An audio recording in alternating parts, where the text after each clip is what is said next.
What is up guys, it's your boy Gunsoww and welcome back to a new video. Fun fact, this video was actually brought to you by Skillshare.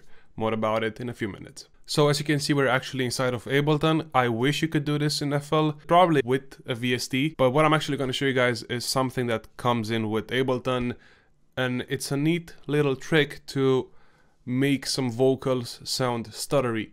And I want to thank Kirby for showing me how to do this, and it's actually really simple if you think about it. For this example, I actually got one of my beats that I recently released actually yesterday, so if you guys want to check it out, you have the link in the description. And the Candy Shop a cappella, at least one portion of it, as I said, as an example, and I think it actually fits the instrumental pretty well. So without any further ado, let's jump into it. So this is how the instrumental sounds like without any vocals.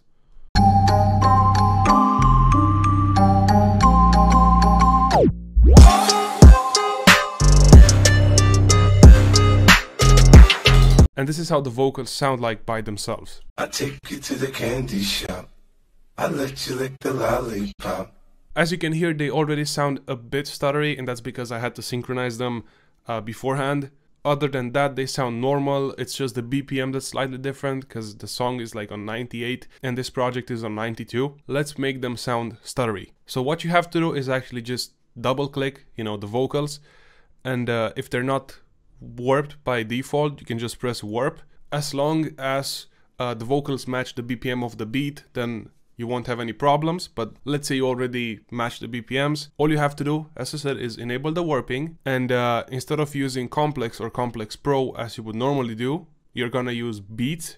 Under preserve transients, you have these arrows. You're gonna pick the one that's pointing at a wall, kinda. Just press that one, and as you can see, there's a value, and it's by default set on 100, which is the max value. All you have to do is play with it and turn it down. So let's start with 50%, right? And now the way the transients are being processed is a bit different. I don't know the exact way the algorithm works, but I know that it sounds good, honestly. So if I play the vocals now, I take you to the candy shop. I let you lick the lollipop. and basically the lower the value, the more stuttery the vocal gets, basically. So if you put it on 25, I take you to the candy shop. kind of like having the vocal spliced into multiple one-shots, and the lower the value, the shorter the one-shot becomes, kind of, if that makes sense. So if you put it on 75, I take you to the candy shop.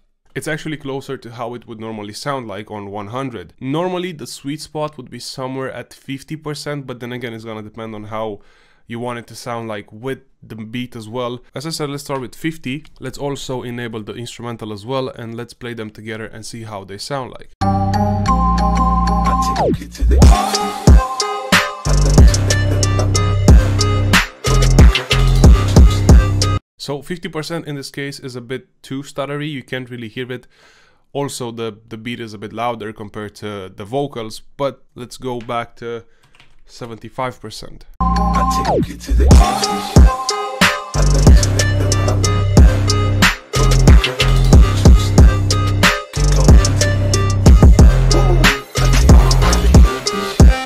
And I feel like this sounds actually pretty good. All you have to do now is actually mix it. Add some OTT maybe, or just EQ it, slightly compress it just so it's slightly louder, so it's actually on par with the instrumental. Normally you would do this in the project, so you have full control over the loudness of everything, but we're gonna do it in a bit more janky way, I suppose. But before that, a quick word from our sponsor. Skillshare is an online community for creatives where millions come to take the next step in their creative journey. Skillshare offers thousands of classes for creative and curious people on topics including music, design, photography, videography, you name it. Let's say you want to start using Photoshop to make some nice looking cover arts. Well, you can join the other million who are also learning. Or you want to learn how to make better music to put those good cover arts to use, right? Boom, nearly 800,000 people are also learning how to make music. Meaning, the more people learning, the more classes for you. AKA you'll probably never run out of classes to watch. I personally recently watched the K-Theory class on trap music production, specifically on composition and arrangement, because I feel like I could improve on my structuring. And truth be told, since I watched that class, I feel like I actually improved because I no longer do the same things as I would normally do. I kinda got away from the same structure and that's really important for the creative process. And guess what? You can do all of the above at a really affordable price, especially if you compare it to an in-person course or workshop, because an annual subscription is less than 10 bucks a month. And guess what? If you're one of the first 500 people who signs up using the link in the description, you'll be able to get 2 free months of Skillshare Premium. So let's just EQ it real quick.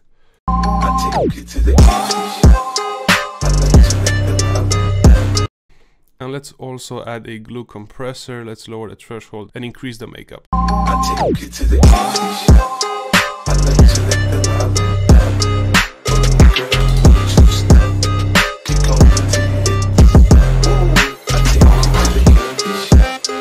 So what I would do now, normally, maybe add a really slight OTT, just decrease the amount. You can actually do this with like the Serum OTT, the same OTT that's made by the Serum guys, which is free by the way, and I highly suggest you guys get it because it's a really good multiband compressor.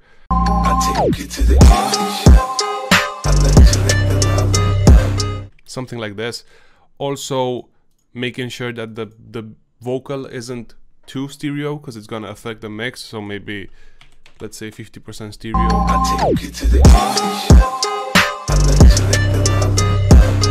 Okay, this is pretty good. Now what I want to do next is actually a more getaway of having a delay on the vocal basically. So what I'll do is actually just duplicate the layer, and I'm gonna add a delay on it with 100% wet, so it's only gonna be the delay, and let's set it to 2 beats. And now I'll just look for the keywords. So I'll take it to the candy shop. I only want to hear the shop. So in this case, it should be around here, I guess. And like this. And now basically all we have to do is just delete the rest, select this 4-bar area, and then duplicate it. And I'll just get rid of this whoa at the end, since there's this stutter part in the beat. And I kind of want to have it just by itself, no vocals. Although I'll turn down the vocals by like 8 decibels maybe. Candy shop, I let you lick the lollipop.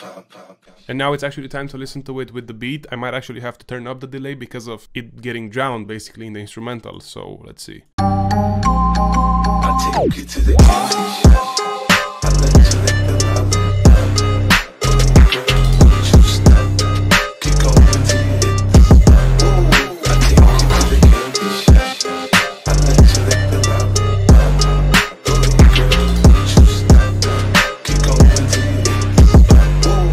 And there you have it. This is pretty much how you would do it. As I said, you need to change the transients depending on the beat or you know, how the beat sounds like. In most cases, or at least for me, 50 is a sweet spot. I might actually have to turn it down or turn it up depending on what I want it to sound like. But that's gonna do it for this video. I hope you guys enjoyed it and I hope you guys learned some new things. I'm currently trying to learn some new things as well so I can show you guys. But if you guys have any ideas for tutorials or just videos in general, please let me know, because I want to make this a full-time thing. I actually want to upload more and I need your ideas. But it was your boy Gunsoww, and I'll see you guys in the next one. Peace.